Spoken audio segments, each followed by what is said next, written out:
Əlası məzunları işlə təmin edə bilməmişiksə, bu o deməkdir ki, pedaqoji ixtisaslara bu qədər çox yer ayırmağa ehtiyac yoxdur. Təhsil zamanı xəbər verir ki, bu sözləri AZEDUAZ-a açıqlamasında elm və təhsil eksperti Səbuhi Abdullayev deyib. Səbuhi Abdullayevin sözlərinə görə son illərdə həm mətbuatda, həm də sosial şəbəkələrdə kifayət qədər narazılıqlar müşahidə olunub. Belə ki, 90-91 bal toplayan namizədlər müəllimlər işə qəbulu üzrə vakansiyalara müraciət etsələr də işlə təmin olunmayıblar. Bu yerlərin kifayət qədər az olması ilə bağlıdır. Bu onu göstərir ki, 90-91 bal toplayan, yəni əla qiymətlərlə məzun olan şəxslər iş tapmaqda çətinlik çəkirlər.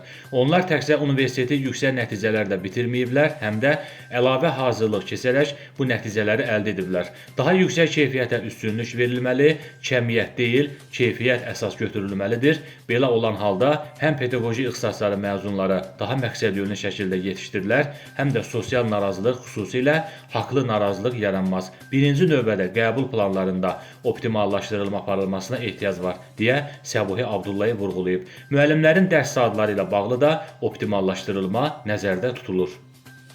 Artıq müəllimlərə saat hesabı ilə deyil, vəzifə maaşı formasında əmək haqqı veriləcək, müəllimə müəyyən sayda dərs saatı ayrılacaq və həmin saatlardan asılı olmayaraq sabit vəzifə maaşı təyin olunacaq. Bu da müəllimlərin maaşlarının artmasına imkan yaradacaq. Bu istiqamətdə addımların çoxdan atılması lazım idi, sadəcə indi bu məsələlər üzərində ciddi düşünülür. Müəllimlər orta məktəblərdə bir vəzifə kimi təyin olunduqda, onların maaşları da əhəmiyyətli dərəcədə artacaq. Bilirik ki, müəllim cəmiyyətə hər tərəfli həm sosial, həm iqtisadi, həm də mənəvi baxımdan təsir göstərir. Buna görə də müəllim əməyinin daha yüksək qiymətləndirilməsinə böyük ehtiyac var, deyə təhsil eksperti yekunlaşdırıb.